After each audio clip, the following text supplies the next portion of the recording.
Brand new episode of CNB. Welcome. I am Siddharth Vinayak Patankar. It's an important day because with me is the new 7th generation of the BMW 3 Series sedan. It's always important when this car comes out with a new generation because it's not just a significant model for the Bavarian car company, not just for its segment, but in a sense for the entire automobile industry. Yes, it's one of those cars.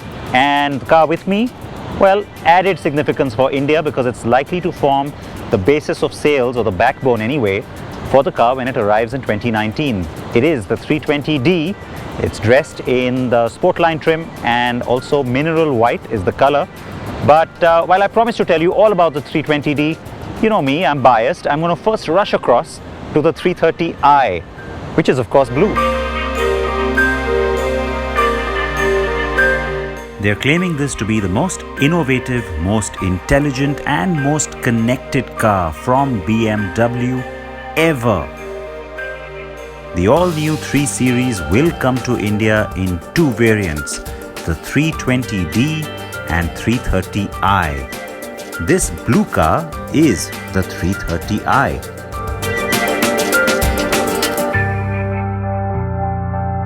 When pictures of the new 3 Series came out just before Paris, I took one look at them and thought, the new 3 Series is looking really good.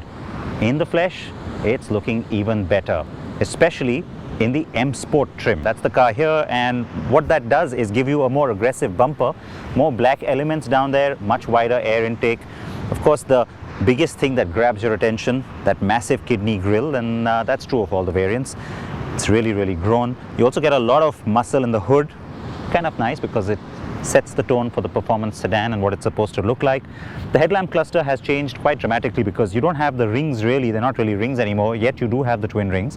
And there's a metal bit that kind of rises here and breaks into the headlamp. That's completely new and very different. But as that headlamp finishes off around the corner, you see a little hint of the 2 generations ago 3 Series. So call it an homage, call it a coincidence, it does look quite nice. M badging, M wheels as well, and the blue brake calipers looking really nice with the M Sport. Speaking of blue, of course the whole car is, and this is called Portimao blue, which is a nice coincidence because of course Portimao is the track where we'll be testing the drive dynamics of this car. Interesting also that it replaces Estoril blue in the previous 3 Series. Estoril, another racetrack right here in Portugal. So, well, nice little coincidence again. Now at the back is where you see what I think is the most pronounced and most distinct and also the most beautiful styling feature, the new tail light. It's got a nice 3D element since it juts out a bit. L shape, of course, the tradition continues, but it's just finished really well. It looks modern, it looks nice, and still tells you straight away that it is a 3 Series.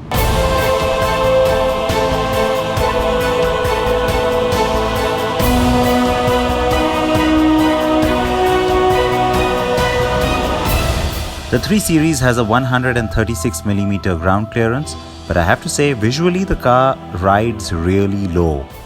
We've been promised an added 15mm for India.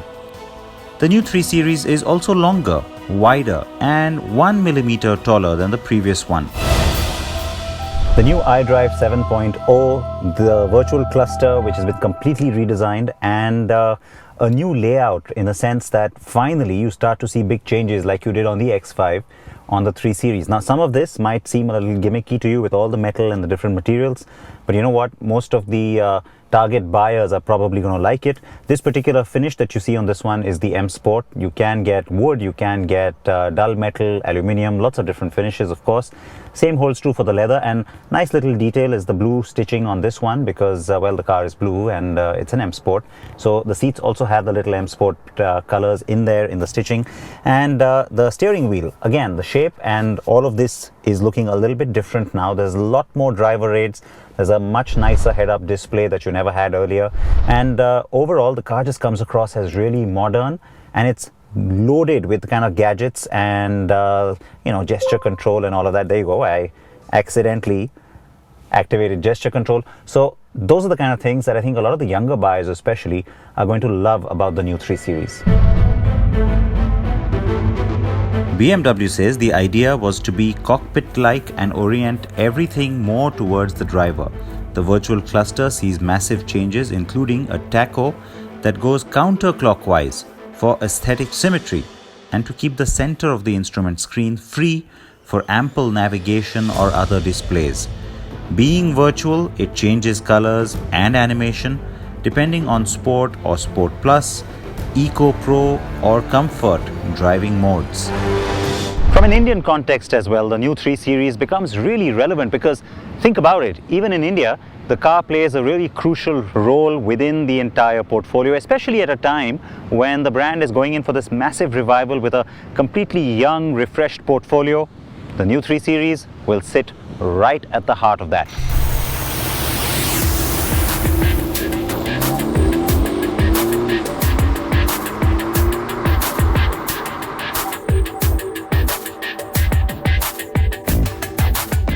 The 330i has a 2-litre 253 bhp engine that has 400 Nm of peak torque. It is mated to an 8-speed Steptronic transmission. As we've seen with all recent launches from BMW, the company seems to be going back to the heart of what it's really been known for over the past few decades, which is making really driver-oriented cars. Now, with the 3 Series, that wasn't so much of a problem as we've seen with some of the other cars which kind of lost their way and are now making it back. So, is it an improvement over the last car? On the whole, the simple answer is yes. But I have to make a little point here that, you do get a sense of the fact that this car has gotten bigger. And given the fact that the 3 Series is always supposed to be this really compact, tight, performance-oriented sports sedan, I'm not sure that's such a good thing. The petrol engine though is punchy, responsive and reasonably quick. It maintains the sporty character you expect from a 3 Series, but does not dazzle you in any way. The gearbox is very quick though, and changes are especially more fun in Sport or Sport Plus, with the transmission pushed into S or Sport as well. And of course, using the paddle shift makes it even more fun. The car steering is nice and precise. For me, that's always been one of the hallmarks of all BMW sedans. This one certainly lives up to that expectation. It also gets nicely sort of stiff and sporty when you do put it into sport mode. And the good thing is you can now customize that sport mode, not just in terms of the individual setting, but what I mean is there's Sport, there's Sport Plus, and then there's Sport Individual. So you can really play around with that and get it to the kind of degree of sportiness that you're comfortable with, which is of course something that makes someone like me very happy, because I have to say I've tried the Eco Pro, I've tried the Comfort, but for the most part today I have been in Sport Plus. It sounds good, it performs much better, it corners much better, nice and stiff. Yeah, that's how I like it.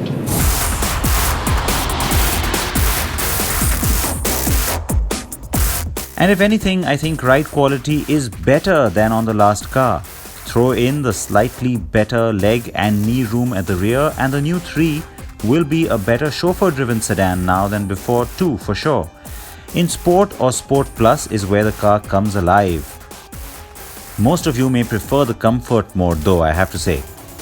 Having said that, there is no adaptive or air suspension on this car, and so while Sport or Sport Plus changes throttle, steering and engine behavior, it doesn't make the ride any stiffer or harder. Now, BMW has finally bitten the bullet and also added a lot more driver aids on this car.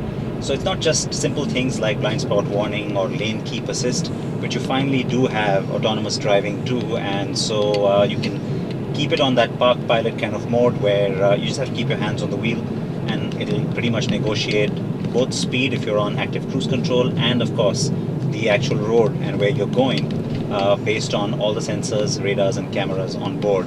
Now, the interesting thing is that in certain markets, like the United States, for example, you don't even have to keep your hands on the wheel. But of course, right now I'm in continental Europe, where legislation requires that you do. And so let's give it a whirl, and there you go. Assisted driving mode is on. So I get my hands off the wheel, and at some point the car is going to kind of give me a little warning. There you go. The little display turns from green to yellow, and it kind of asks you to put your hands back. If I still don't do it though, there's a huge warning, and everything starts lighting up red, and of course the car doesn't keep its lane anymore, so you have to be a little careful. But on long, tiring, strenuous drives, especially in rush hour traffic, of course it's going to help.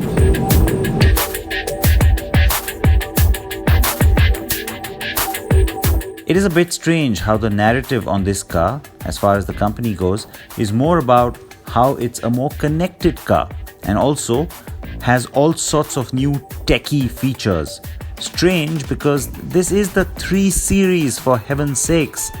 Still, it was there and I had to try it all out.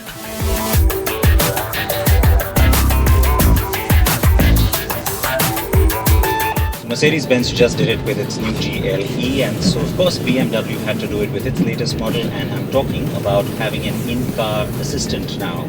Just like Siri, just like Alexa, and just like Hi Mercedes. So, of course, it's Hi BMW. Hello, what can I help you with? Who are you? I am your personal assistant. Do you want to find out more about me? No. Okay, maybe next time. Alright, don't feel bad. So, hey BMW, I feel warm. Which temperature shall I set? 22 degrees. I set the temperature in the driver's area on 22 degrees Celsius. See, now that's the kind of stuff you can do. Control some of the things in the car, but okay, maybe voice commands could let you do that earlier too. So there's a little bit more intelligence now because, for example, hey BMW, what is my tire pressure? The current pressure is all right for all tires. Hey BMW, how much fuel do I have left? The remaining range is 310 kilometers. So pretty helpful, right? Now that's not all. Hey BMW, find me the nearest Starbucks. I've selected Starbucks. I found 16 entries. Which one should I choose? Cancel.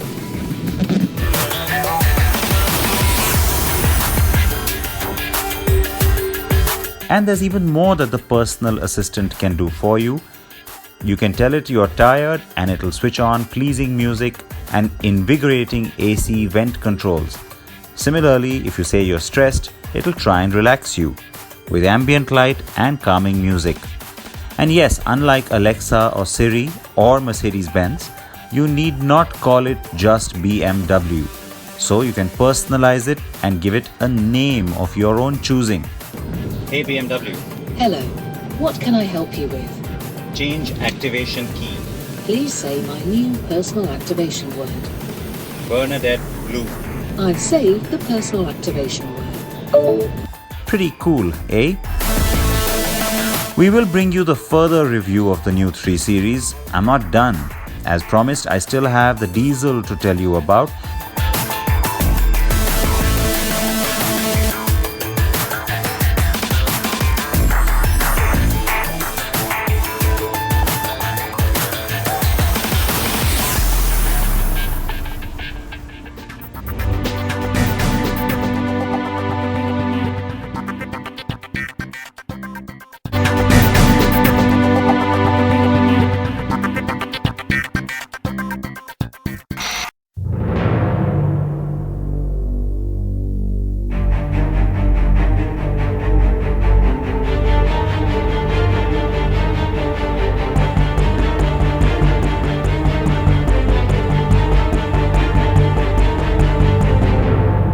Day 2 with the 3, and as promised, I've got the diesel.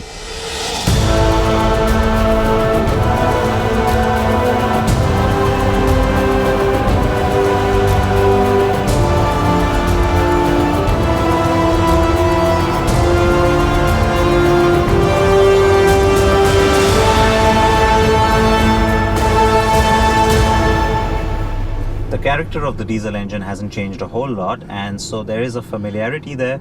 The point I made earlier with the petrol though about the car feeling bigger when you drive, now that could go a little bit against the fact that you don't get a whole lot of power on this, though the torque is ample, and so it's really going to be interesting, because while there's always a different character between the diesel and the petrol, I feel between the 330i and the 320d it's even more pronounced, and so the distinction of what you like more in terms of what you want to drive, I think will be very apparent to buyers who are choosing between these two, because remember, these are the two engines that will form the basis of sales for India. The 320d gets the 2-litre 186 bhp 400 Nm motor. There is a lower variant, the 318d, and the top-end more powerful diesel 330d. But neither of those will come to us. Having first driven the 330i, I was willing to accept that maybe it's the comparison that was throwing me, but I spent all afternoon trying to push the car hard and was still left a touch underwhelmed.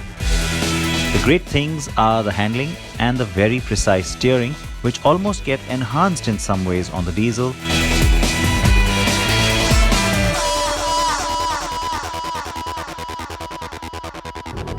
The 320d badging always been a little special to me, because that's the variant and the car I've enjoyed driving the most. Lots of torque on hand and just nice taut sporty diesel driving. You don't always get that, especially in a sedan situation, but the character on this car has changed. I already told you that yesterday with the petrol, and so yes, it feels a little bigger, which is why, dare I say it, the 330i is the more evident, punchier, fun car to drive. Though, I have to say the 320d is the one that's going to get all the attention when sales begin, because remember, these are the two engines we're getting when the car arrives in India.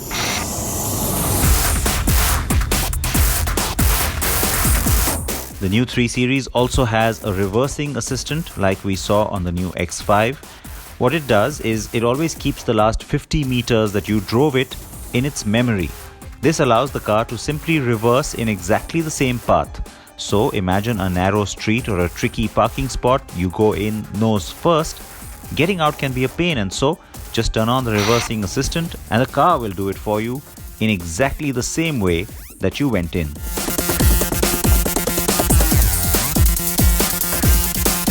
So that is the new 3 Series. The car is engineered to a new level, offers a lot more to a potential buyer, and maintains BMW's promise of a sports sedan that energizes you.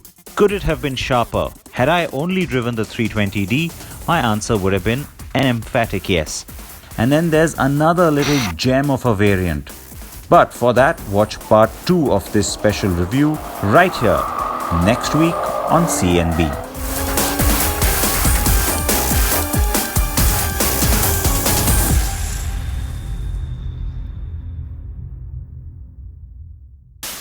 Now, you have to react to this car. It is a significant model, like I said. Gets to us next year. Can't wait to see it on Indian roads. So please tell me what you think about it. You know how to reach me. And in the meanwhile, please promise me you'll wear your seatbelts, helmets if you are on a bike. And I'll see you next week. Bye-bye.